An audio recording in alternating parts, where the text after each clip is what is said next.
పెద్దగా ఆదాయం లేని కార్పొరేషన్లకు అధిక వడ్డీతో రుణాలు తీసుకుంది గత సర్కార్. 95% అప్పులు 5 కార్పొరేషన్ల మీద తీసుకుంది. మార్కెట్ వడ్డీ 7.63% కంటే ఎక్కువగా 10.49% వడ్డీతో అప్పులు తీసుకుంది. భారీ వడ్డీలతో సర్కార్కు గుదిబండగా మారాయి అప్పులు. కాళేశ్వరం ప్రాజెక్టుపై 9.69% ఇంట్రెస్ట్ రేటుతో 74,599 కోట్లు అప్పు తీసుకుంది. 9.48% ఇంట్రెస్ట్ రేటుతో తెలంగాణ డ్రింకింగ్ వాటర్ కార్పొరేషన్ పై 20,200 కోట్ల లోన్ తీసుకుంది. 10.49% ఇంట్రెస్ట్ తో వాటర్ రిసోర్స్ కార్పొరేషన్ పై 14,060 కోట్ల అప్పు చేసింది. దీనిపైనే అత్యధికంగా వడ్డీ రేట్లు చెల్లిస్తోంది సర్కార్. హౌసింగ్ కార్పొరేషన్ పై లోన్ 6,470 కోట్లు. ఇటు రోడ్ డెవలప్మెంట్ కార్పొరేషన్ పై లోన్ 2,951 కోట్లు అప్పు చేసింది గత సర్కార్. పెద్దగా ఆదాయం లేని కార్పొరేషన్లకు అధిక వడ్డీతో రుణాలు తీసుకుంది గత సర్కార్. 95% అప్పులు 5 కార్పొరేషన్ల మీద తీసుకుంది. మార్కెట్ వడ్డీ 7.63% కంటే ఎక్కువగా 10.49% వడ్డీతో అప్పులు తీసుకుంది. భారీ వడ్డీలతో సర్కార్కు గుదిబండగా మారాయి అప్పులు. కాళేశ్వరం ప్రాజెక్టుపై 9.69% ఇంట్రెస్ట్ రేటుతో 74,599 కోట్లు అప్పు తీసుకుంది. 9.48% ఇంట్రెస్ట్ రేటుతో తెలంగాణ డ్రింకింగ్ వాటర్ కార్పొరేషన్ పై 20,200 కోట్ల లోన్ తీసుకుంది. 10.49% ఇంట్రెస్ట్ తో వాటర్ రిసోర్స్ కార్పొరేషన్ పై 14,060 కోట్ల అప్పు చేసింది. దీనిపైన అత్యధికంగా వడ్డీ రేట్లు చెల్లిస్తోంది సర్కార్. హౌసింగ్ కార్పొరేషన్ పై లోన్ 6,470 కోట్లు. ఇటు రోడ్ డెవలప్మెంట్ కార్పొరేషన్ పై లోన్ 2,951 కోట్లు అప్పు చేసింది గత సర్కార్.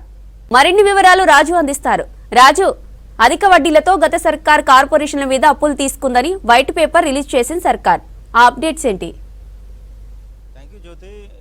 తెలంగాణలో మొన్నటి వరకు ఉన్న బీఆర్ఎస్ ప్రభుత్వం విపరీతమైన అప్పులు చేసి ఇటు ప్రాజెక్టులు కావచ్చు, అదేవిధంగా ఇతర సంక్షేమ పథకాల కోసం ఖర్చు చేసిన సందర్భం అయితే కనబడింది. అదేవిధంగా పవర్ ప్రాజెక్టులు కూడా అటు కాళేశ్వరం ఇరిగేషన్ ప్రాజెక్టులో భాగంగా అటు కాళేశ్వరం కట్టింది. అదేవిధంగా మిషన్ భగీరథ, మిషన్ కాకతీయ, అదేవిధంగా పవర్ ప్రాజెక్టులను ఏర్పాటు కోసం అయితే విపరీతమైన అప్పులు చేసిన సందర్భం అయితే కనబడింది. అయితే చాలా వరకు అప్పులు చేయడంతో పాటు కొన్ని కార్పొరేషన్ల ద్వారా కూడా విపరీతంగా అప్పులు తీసుకొచ్చింది. అందులో ప్రధానంగా ఒక 5 కార్పొరేషన్లలో రికార్డు స్థాయిలో మొత్తం అప్పులు సేకరించింది. 5 కార్పొరేషన్లు కూడా ఈ 5 కార్పొరేషన్లు కూడా గతంలో లేని కార్పొరేషన్లు. బీఆర్ఎస్ ప్రభుత్వం కేసీఆర్ అధికారంలోకి వచ్చిన తర్వాత 5 కార్పొరేషన్లను ఏర్పాటు చేశారు. ఎందుకు అందులో ప్రధానంగా కాళేశ్వరం ఇరిగేషన్ ప్రాజెక్టు కార్పొరేషన్ ఏర్పాటు చేశారు.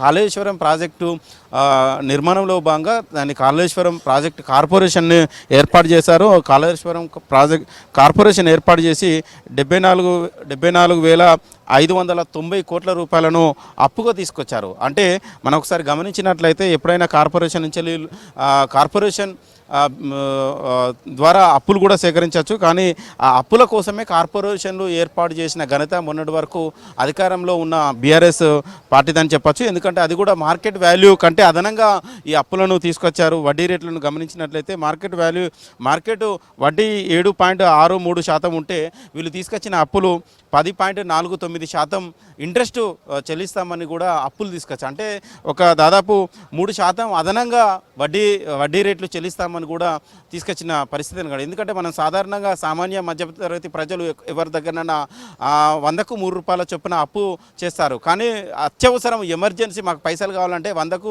10 రూపాయలు అయినా ఇంట్రెస్ట్ అయినా పర్లేదు మేము కడతాం అని ఎమర్జెన్సీ కోసం తీసుకొస్తారు. ఆ స్థాయిలో ఇప్పుడు తెలంగాణ రాష్ట్ర ప్రభుత్వం మొన్నటిదాకా ఉన్న అధికారంలో ఉన్న కేసీఆర్ పాలనలో ఆ రకంగా అప్పులు జరిగినాయి. అందులో ప్రధానంగా కాళేశ్వరం ఇరిగేషన్ ప్రాజెక్ట్ కార్పొరేషన్ కింద 74,590 కోట్ల రూపాయల అప్పును తీసుకొచ్చారు. యావరేజ్ ఇంట్రెస్ట్ రేటు చూసుకున్నట్లయితే 9.49% చెల్లిస్తుంది. అదేవిధంగా Telangana drinking water supply corporation limited కింద మిషన్ భగీరథ కింద తీసుకొచ్చింది 20,200 కోట్ల రూపాయలు. ఇది కూడా 9.48% ఇంట్రెస్ట్ కింద తీసుకొచ్చారు. Telangana state water resource information development corporation కింద 14,060 కోట్ల రూపాయల అప్పును తీసుకొచ్చారు. ఇది రికార్డు స్థాయి ఇంట్రెస్టు 10.49% ఇంట్రెస్ట్ చెల్లిస్తామని కూడా తీసుకొచ్చారు. ఇది అత్యధికంగా ఎక్కువగా ఇంట్రెస్ట్ చొప్పున తీసుకొచ్చింది.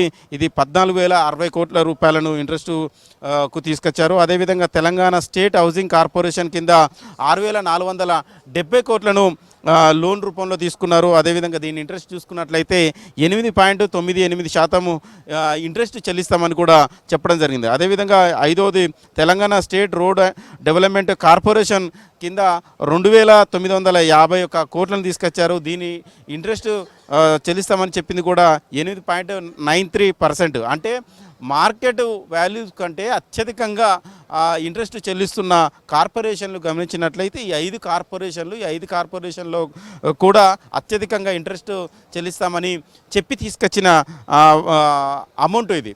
సో దీని ద్వారా కూడా మొన్నటి వరకు అధికారంలో ఉన్న బీఆర్ఎస్ పార్టీకి కూడా, బీఆర్ఎస్ ప్రభుత్వానికి కూడా ఎక్కువగా ఇంట్రెస్ట్ చెల్లించలేక కూడా రాష్ట్రం పూర్తిగా అప్పుల భారంగా మారిపోయిందని చెప్పచ్చు. ఎందుకంటే ఆదాయం కంటే ఇంట్రెస్ట్ వ్యయం కావచ్చు, అదేవిధంగా తిరిగి చెల్లించడం కావచ్చు, ఇంట్రెస్ట్ రూపంలో చెల్లించడం కూడా గుదిబండగా మారింది. దీంతో తెలంగాణలో ఉన్న ప్రభుత్వ ఉద్యోగులకు కూడా నెలసరి జీతాలు కూడా చెల్లించలేని పరిస్థితి జరిగింది. గతంలో ప్రతి నెల 1వ తారీఖు జీతాలు ఇస్తే ఇప్పుడు 10-15వ తారీఖు వరకు జీతాలు విడతల వారీగా చెల్లించడానికి కూడా ఈ అప్పుల కుంపటే అనే ప్రధానంగా కారణం అని చెప్పచ్చు. ఈ 5 కార్పొరేషన్, ఇందాక చెప్పిన ఈ 5 కార్పొరేషన్లు కూడా పూర్తిగా కొత్తగా ఏర్పాటు చేసింది. మిషన్ భగీరథ కార్పొరేషన్ కూడా కొత్తగా ఏర్పాటు చేసింది. కాళేశ్వరం ఇరిగేషన్ ప్రాజెక్టు కింద కార్పొరేషన్ ఏర్పాటు చేసింది కూడా కొత్తగా కార్పొరేషన్ ఏర్పాటు చేసింది. అదేవిధంగా Telangana state road development corporation కూడా కొత్తగా ఏర్పాటు చేసింది. సో ఇలా కొత్తగా కొన్ని కార్పొరేషన్లు ఏర్పాటు చేసి డబ్బులను తీసుకొచ్చి అప్పుల రూపంలో తీసుకొచ్చి కూడా తెలంగాణ పాలన సాగించిన ప్రభుత్వం మొన్నటి వరకు బీఆర్ఎస్ ప్రభుత్వం అని చెప్పాలి. వీటినన్నింటినీ ఇవాళ శ్వేతపత్రం రూపంలో ప్రజలకు కావచ్చు, సభ్యులకు కావచ్చు, శాసనసభ్యులకు కావచ్చు వివరించే ప్రయత్నం కాంగ్రెస్ ప్రభుత్వం చేస్తుంది. అంటే ఎక్కువగా ఏ రకంగా అప్పులు చేసింది అనేది చెప్పడానికి ఈ శ్వేతపత్రంలో ఈ 5 కార్పొరేషన్లు ప్రధానంగా మనం దీన్ని చూస్తే అర్థమవుతుంది.